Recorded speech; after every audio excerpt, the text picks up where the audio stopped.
Assalamualaikum warahmatullahi wabarakatuh. Waalaikumsalam warahmatullahi wabarakatuh.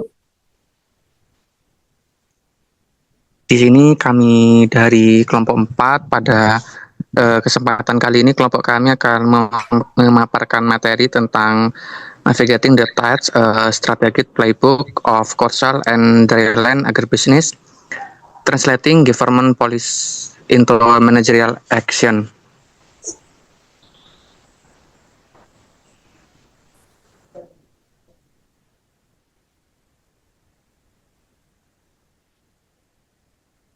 Baik, yang pertama itu ada titik awal volatilitas ekosistem pesisir. Di sini tuh ada 3 komponen.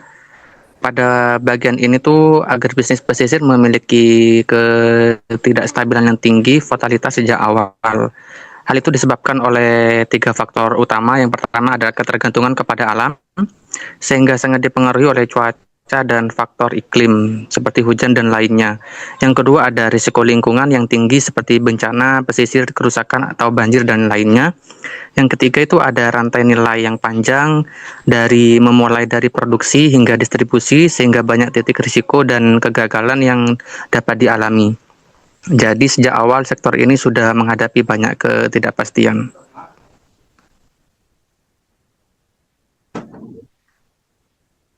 Oke, lanjut.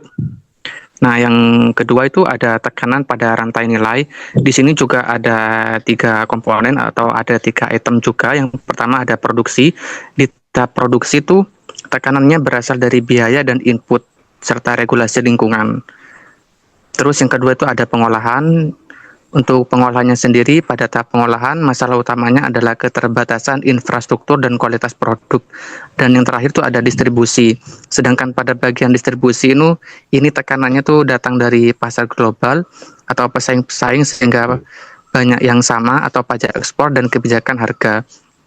Akibatnya dari ketiga masalah ini, margin keuntungan menjadi semakin kecil di setiap tahapnya. Oke, lanjut. Selanjutnya ada model kebijakan 4 mesin.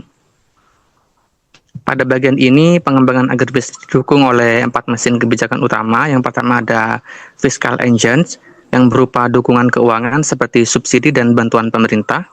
Yang kedua ada monetary engines, yang berfungsi sebagai stabilitas keuangan dan arus modal. Yang ketiga ada environmental engines, yang dimana pada bagian ini mengatur batasan lingkungan agar usaha tetap berkelanjutan. Dan yang terakhir ada trade engines. Pada bagian ini mengatur ekspor dan akses pasar global. Keempat kebijakan ini saling terhubung dan menghubungkan pelaku agribisnis agar tetap lebih stabil dan berkembang untuk masa ke masa. Oke, dilanjut. Oke, selanjutnya yaitu kita melihat matriks dampak kebijakan sebagai alat penilaian diagnostik.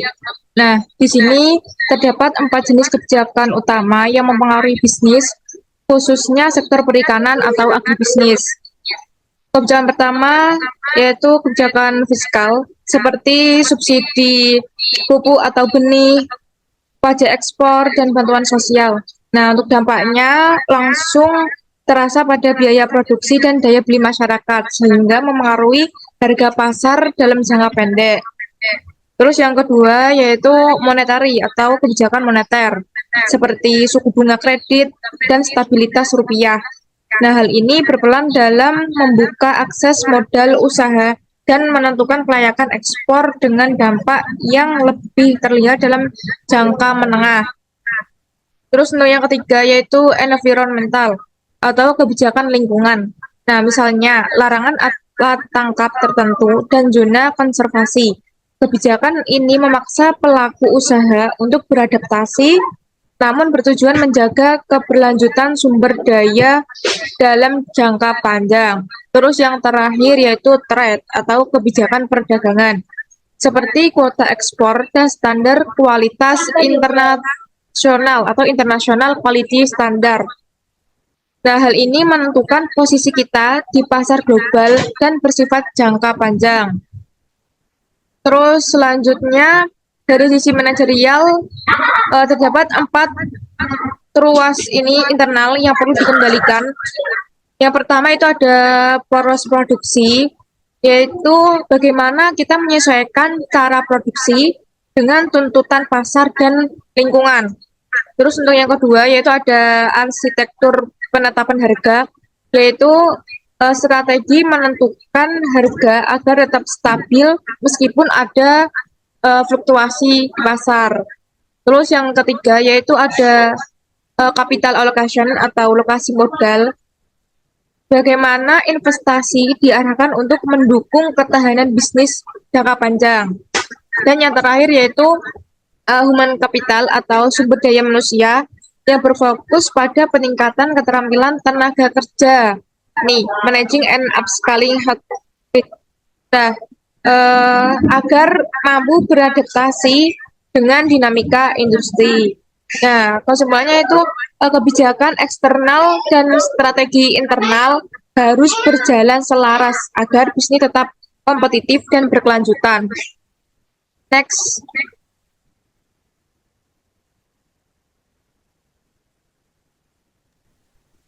Di bagian ini kita membahas bagaimana cara melakukan pengungkit utama dalam sistem, yaitu ada sisi produksi, harga, dan investasi di produksi dan harga. Nah, di sini yang pertama ada production pivot strategis atau dinamika produk dan harga.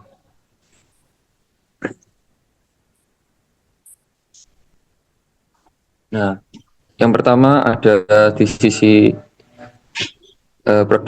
produksi, intinya adalah fleksibel dan adaptif. Di sini ada pemilihan komoditas, yaitu pelaku tidak terpaku pada satu komoditas, tapi bisa berpindah antara ikan, rumput laut, atau beras, tergantung kebijakan dan kondisi yang paling menguntungkan.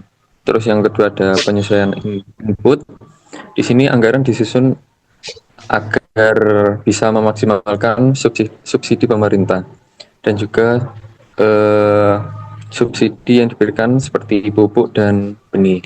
Lalu ada integrasi teknologi, itu menggunakan teknologi yang guna untuk mengurangi risiko lingkungan, misalnya perubahan cuaca atau penurunan kualitas alam.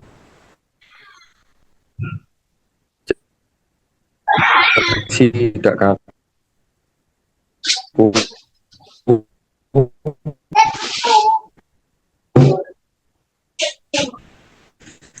Terus strategi produksi dan kebijakan pemerintah. Yang kedua ada lindung nilai musiman, guna untuk menyiapkan cadangan keuangan untuk menghadapi harga yang naik turun karena musim.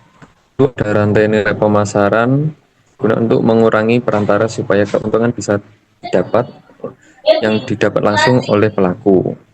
Artinya bukan cuma produksi yang penting, tapi juga strategi jualnya. Next. Diversifikasi aset. Sini tidak hanya mengandalkan satu sektor, tapi juga menggabungkan dengan sektor lain seperti pariwisata. Lanjut ada penangkapan insentif guna memanfaatkan program dan insentif pemerintah untuk mendukung investasi. Jadi investasi diarahkan ke hal yang benar-benar berdampak. Yang poin terakhir ada strategi sumber daya manusia. Sini yang pertama ada manajemen tenaga kerja fleksibel guna untuk menyesuaikan tenaga kerja dengan kondisi yang sifatnya musiman. Lalu ada pengembangan kapasitas. Di sini meningkatkan skill supaya bisa mengikuti standar baru seperti eco-labeling. Lalu poin selanjutnya ada pemetaan migrasi. Di sini bisa juga untuk memahami dan menyesuaikan dengan perpindahan tenaga kerja di daerah pesisir. Karena tanpa SDM yang siap, semua strategi tidak akan berjalan. Sekian dari saya, akan dilanjutkan teman saya. Terima kasih.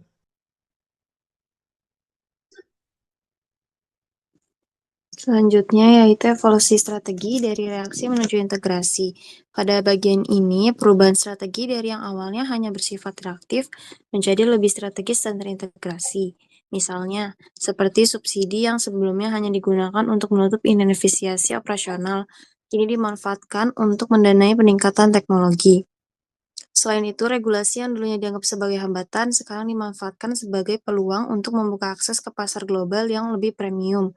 Begitu juga dalam penetapan harga, strategi baru lebih fokus pada pengelolaan penyimpanan dan pemrosesan agar waktu peluncuran produk ke pasar dapat dikendalikan dengan lebih baik. Selanjutnya,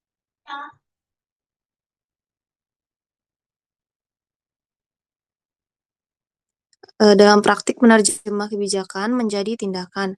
Bagian ini menunjukkan bagaimana kebijakan diterjemahkan menjadi tindakan nyata di lapangan. Contohnya, pemberian subsidi dan insentif dapat mendorong produksi petani dalam skala yang lebih besar. Kemudian, adaptasi terhadap perubahan lingkungan membantu menjaga kepatuhan ekologis dalam jangka panjang. Selain itu, melalui standarisasi kualitas dan dukungan distribusi, pendapatan masyarakat pesisir juga dapat meningkat. Dan selanjutnya akan dilanjutkan oleh teman saya. Selanjutnya yaitu dua pilar utama agribisnis modern, yaitu yang pertama integrasi hulu ke hilir, yang artinya seluruh rantai proses agribisnis mulai dari produksi, bahan mentah pengolahan hingga distribusi harus terhubung dengan baik. Dengan integrasi ini kita bisa mengurangi ketergantungan pada pihak luar, meningkatkan efisiensi dan menjaga stabilitas usaha, terutama dari guncangan pasar atau lingkungan. Untuk pilar yang kedua yaitu digitalisasi yang dipercepat. Untuk pilar kedua ini adalah digitalisasi. Saat ini pasar tradisional saja tidak cukup. Dengan memanfaatkan teknologi digital seperti platform online, produk bisa dipasarkan langsung ke konsumen, harga menjadi lebih stabil, dan informasi pasar bisa diakses lebih cepat. Lanjut.